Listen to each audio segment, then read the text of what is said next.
چلے اسی تنخواہ میں سے جب بندہ بڑے بیٹے کی شادی کر کے بہو بیاہ کے لے آئے تو پھر بھی کام چلتا ہے، اور جب اس بیٹے کو اللہ بچے عطا کر دے تو اسی گھر میں، اسی آنگن میں، اسی چھت کے نیچے کام چلتا ہے، تو پھر تو مان جانا کہ چلانے والا تو نہیں، چلانے والا کوئی اور ہے۔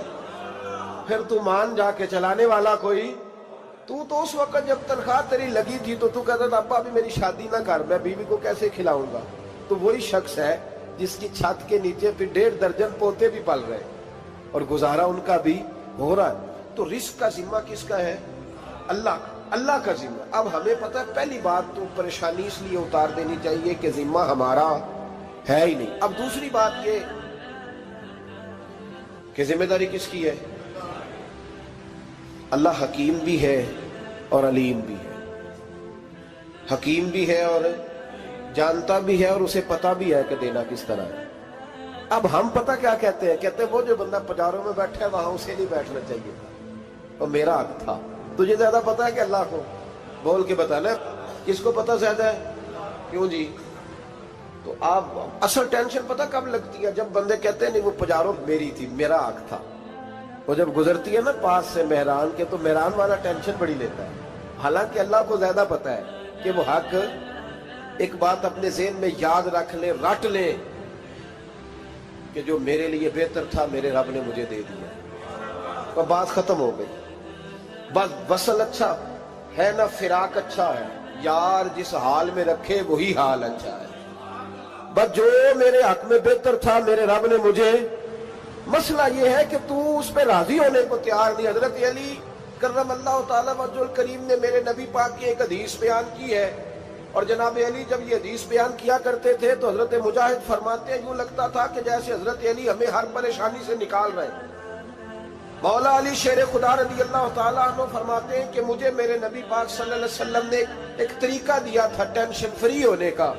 آپ فرماتے ہیں مجھے تو بڑا راس آیا ہے، تم بھی اگر کر لو گے تو تمہیں بھی فائدہ دے گا۔ کہا وہ کیا؟ حضرت علی کہنے لگے محبوب علیہ السلام نے فرمایا تھا لوگوں تم اللہ کے دیے ہوئے تھوڑے رزق پہ راضی ہو جاؤ، وہ تمہاری تھوڑی عبادت سے تم سے راضی ہو جایا کرو گا۔ بس تم 2 نفل بھی پڑھو گے تو اللہ راضی ہو جائے گا، تم 1 رکوع بھی سویرے اٹھ کے پڑھو گے تو وہ راضی ہو جائے گا، وہ تمہارے 313 درود شریف سے راضی ہو جائے گا، تم اس کے دیے ہوئے تھوڑے رزق سے راضی ہو جاؤ۔ ٹینشن اس لیے ہوتی ہے کہ ہم راضی نہیں جو اس نے ہمیں دیا ہے۔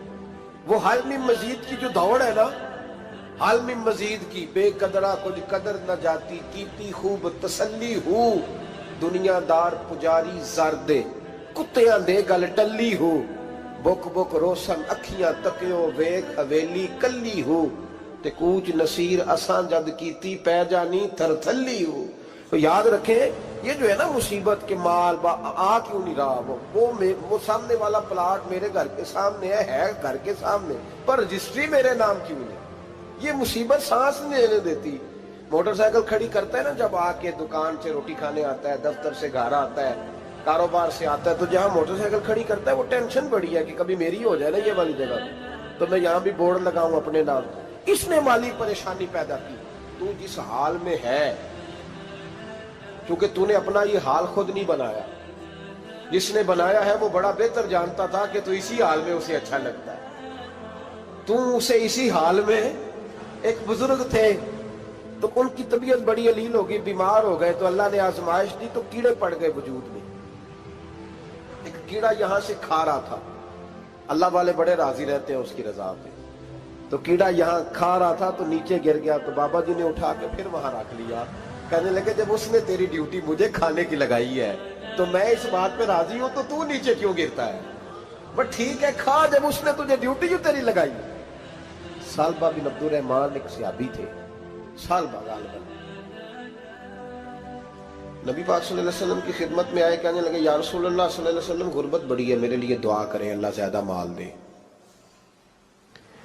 تو محبوب صلی اللہ علیہ وسلم نے فرمایا تو جس حال میں اچھا ہے وہ تیرے لیے بہتر ہے، اس میں تو ہے وہی حال تیرے لیے۔ مشکل ہے نا یہ جواب سننا۔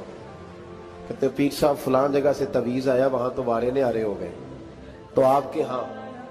تو میں کہتا ہوں یہ تویز دینے والا اگر تویز دے کے امیر بناتا ہے تو پہلے خود کیوں نہیں بنتا؟ یہ خود تو 150 کا تویز بیچ رہا ہے، اپنی بیچارے کی حالت یہ ہے۔ اگر اتنا ہی تویز اس کا چلتا ہوتا تو پہلے 5 جو پجاروں اس کے دروازے پہ کھڑی ہو۔ عجیب چکر ہے، اور عجیب جگہ لوگ الجھ گئے، سمجھتے ہی نہیں بات کو۔ یا رسول اللہ صلی اللہ علیہ وسلم دعا کر دے تو محبوب نے کیا فرمایا؟ فرمایا تو جس حال میں ہے نا وہ حال تیرے لیے بہتر ہے، اسی میں رہ۔ کہ نہیں حضور دعا کرے۔ فرمایا سال بعد تو باز آ جا۔ حضور دعا کرے۔ فرمایا تو باز آ جا۔ 2-3 دفعہ کا ضد کی، محبوب نے فرمایا جا پھر اللہ تجھے زیادہ پیسے دے گا۔ چند بکریاں خریدی، اتنی برکت ہوئی کہ بکریوں کے ریوڑ بن گئے۔ پھر کچھ بکریاں بیچ کے گائے خرید لی، ان کے بھی ریوڑ ہو۔ پھر کچھ اونٹنیاں لے لی، ریوڑ ہی ریوڑ۔ پہلے 5 وقت مسجد میں آتے تھے، اب فجر اور عشاء رہ گئی۔ پھر مال زیادہ ہوا تو مدینے شہر میں کوئی جگہ ہی نہیں، مدینے سے باہر حویلی خریدی، پھر جمعہ ہی رہ گیا۔ جمعے کے جمعے آتے، زکوٰۃ کا حکم آیا۔ میرے نبی کریم علیہ السلام نے حضرت ابو ہریرہ کو بھیجا، فرمایا جا اسے کہہ تیری زکوٰۃ بنتی ہے 2.5%۔ 10 کروڑ روپیہ ہو تو کتنی زکوٰۃ بنتی؟ بھئی 1 کروڑ کی 2.5 لاکھ ہوئی نا، تو 10 کروڑ کی کتنی ہوئی؟ تو بڑی مصیبت ہے جب بینک سے میسج آتا ہے نا کہ 25 لاکھ نکل گیا تیرے اکاؤنٹ سے۔ بہت بڑی مصیبت، بڑی ٹینشن ہوتی ہے۔ ایک صاحب میرے پاس آئے، ان کی زمین اچانک مہنگی ہو گئی۔ اچانک پہلے کچھ 15-16 لاکھ کی ایکڑ زمین تھی، پھر وہ کروڑ کی ہو گئی۔ تو میرے پاس آئے، کہنے لگے وہ 10 کروڑ روپے بنتے ہیں تو زکوٰۃ، تو میں نے کہا آپ نے کیا کیا؟ زری زمین پہ عشر آتا ہے، اس پہ زکوٰۃ نہیں آتی، تو آپ نے کیا کیا؟ کہنے لگے وہ کچھ سوسائٹی کے رول کے مطابق میں نے فائلیں وغیرہ لے لی ہیں، اب میں نا کبھی موقع آئے گا تو ان کو بیچوں گا۔ تو میں نے کہا اب تو آپ کا یہ مال ہو گیا بزنس کا، تو اب تو اس پہ زکوٰۃ آئے گی۔ 10 کروڑ پہ جب 25 لاکھ سنا تو کہنے لگے فوراً دینی پڑتی ہے کہ تھوڑی تھوڑی سے بھی کام چل جاتا ہے؟ تو میں ان کا چہرہ دیکھنے لگا، میں نے کہا نہیں وہ تو آپ کو پتا ہے، ویسے حضرت عمر فرمایا کرتے تھے بانٹ کے نہ دو، کوشش کرو کسی ایک کو ہی دو، چلو کسی کا تو کچھ بن جائے، تو ایک کو ہی دینی چاہیے۔ کہنے لگے تو مطلب یہ ایسا ہی حکم ہے؟ میں نے کہا آپ کسی اور سے تحقیق کر لیں۔ اب یہ بھائی لیتے وقت نہیں تجھے ٹینشن ہوئی کہ 15 لاکھ کا کروڑ ہو گیا، تو اس وقت کبھی تو نے کہا کہ یا اللہ، تو یہ کیسی سوچ ہے مسلمان؟ کس طرح کا اس کا؟ ہمارے ہاں جب کسی آدمی پہ حالات خراب ہوتے ہیں نا، تو سب سے پہلے وہ اس طرح کرتا ہے کہ جو میں کہیں اللہ کے رستے میں دیتا ہوں پہلے اسے بند کروں۔ جس رستے تجھے آ رہا تھا پہلے تو نے وہ رستہ بلاک کیا۔ حضرت اسماء بنت ابی بکر صدیق کہتی ہیں میں حضور کو مسجد کے لیے، ادارے کے لیے، صحابہ صفا کے لیے کچھ دے رہی تھی، تو میں نے گننا شروع کیا تو حضور مسکرانے لگے۔ حضور مسکراتے کیوں ہیں؟ تو فرمانے لگی، محبوب فرمانے لگے اسماء اللہ کے رستے میں گن گن کے نہ دیا کر، ورنہ وہ بھی تجھے گن گن کے دے گا۔ تو اس کے رستے میں بے حساب دے، وہ بھی تجھے بے حساب ہی عطا فرمائے گا۔ لیکن پہلے یہ والا پہلے دروازہ بند کرو، یہاں سے پیسے ختم ہو رہے ہیں۔ تو اس طرح کرنا بھائی، اس دفعہ سور ذرا گرمیوں والے نہ خرید، لیکن جو تو اللہ کے رستے میں دے رہا ہے اسے دیتا رہے۔ لیکن ہم اپنا نقصان کرتے ہیں، زیادتی کرتے ہیں اپنے ساتھ۔ میں نے آپ کو پہلے بھی بتایا تھا پیار کی بولی ہے، پھر بولتا ہوں۔ ایک بڑے بڑے پیار والے دوست ہیں، ایک دفعہ مجھے کہنے لگے کہ آپ کئی دفعہ اعلان کرتے ہیں تو مجھے اچھا نہیں لگتا، اور آپ ادارہ بھی بہت زیادہ بننے والا ہے، بڑی چیزیں میں دیکھتا ہوں جو ہوں تو بڑا نظام اچھا ہو جائے، آپ دعا کریں اللہ مجھے پیسے دے تو میں بڑے سارے خرچ کروں گا اس کے رستے میں۔ تو میں نے کہا یا اللہ اسے 10 کروڑ دے، یہ 9.5 کروڑ تیرے رستے میں دے دے گا۔ تو چپ کر گیا، جس طرح آپ نہیں کر گئے سارے، چپ کر گیا وہ بھی۔ اس نے کہا جی نہیں جی انشاءاللہ کریں گے۔ تو میں کیا پلیا جی تے دعا پہ ہوں دیا، ابھی تو وہ آئیں گے تو تب دیکھی جائے گی، تو یہیں اڑ گیا ہے۔ یعنی 9.5 کروڑ اللہ کے رستے میں خرچ کرنے کی دعا پہ بھی آمین کوئی نہیں کہتا کہ چلو آمین ہی کہہ دیں۔ تو میں کہا تینوں تے 50 لاکھ بچتا سی پیا، لیکن تو اس سودے پہ تیار ہے۔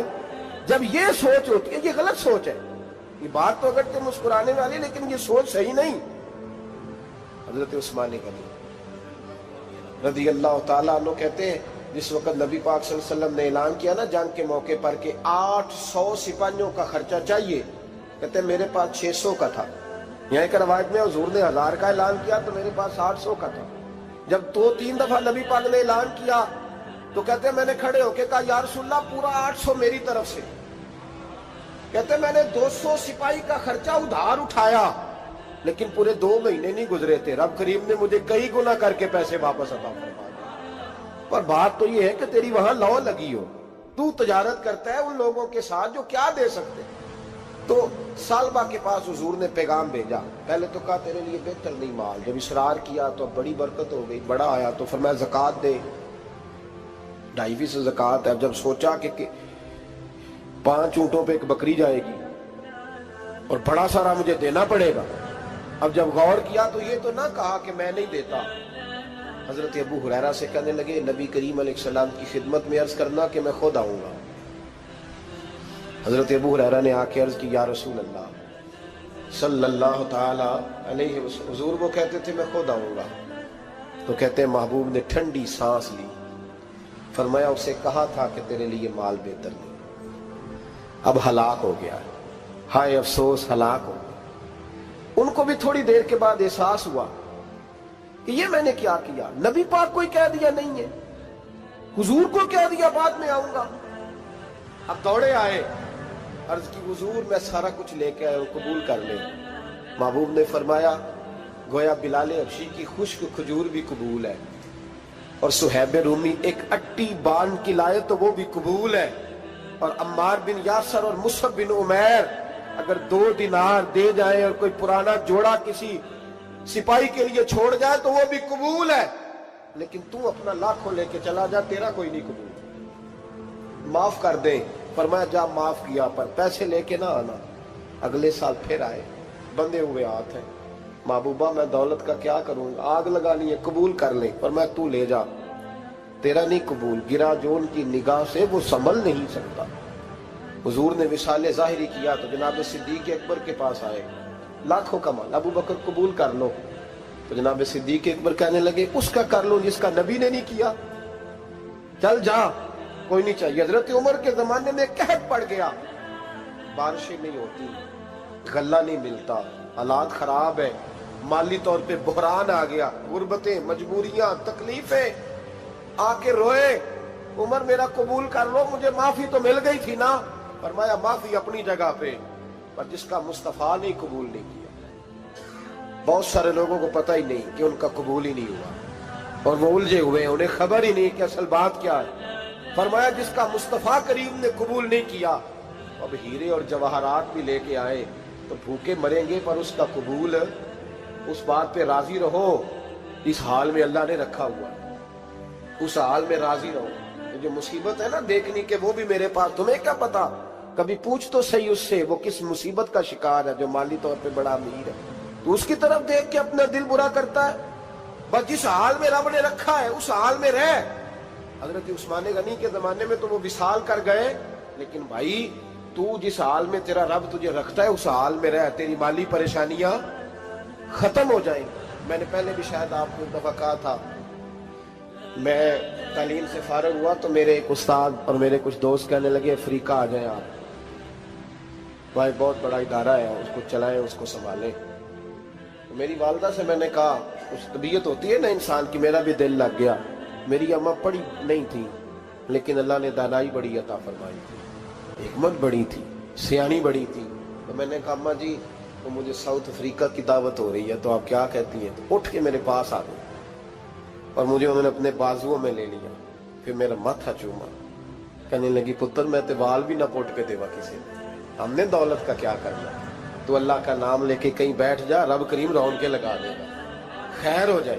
تو میرے بھائی یاد رکھیں ان چیزوں سے تھوڑا سا دیکھیں نا، قناعت کریں، جو اللہ نے دیا اس پہ راضی ہو جائیں، اللہ بڑا مہربان ہے، وہ آسانیاں کر دیا کرتا ہے۔ تو یاد رکھیں میرے رسول کریم علیہ السلام نے ایک تو ہمیں درس یہ دیا ہے کہ تو سمجھ جا، قرآن نے ہمیں بتایا ہے کہ روزی تیری ذمہ داری نہیں، روزی کس کی ذمہ داری ہے؟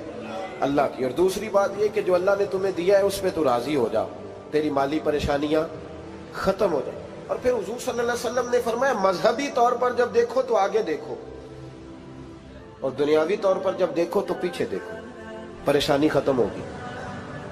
مذہبی طور پر جب دیکھو، جو 5 نمازیں پڑھتا ہے وہ تہجد پڑھنے والے کو دیکھے، اور جو تہجد پڑھتا ہے وہ اشراق چاشت پڑھنے والے کو دیکھے، اور جو بندہ اشراق اور چاشت پڑھتا ہے پھر اس کو دیکھے جو سارا دن مصطفیٰ پہ درود پڑھتا ہے۔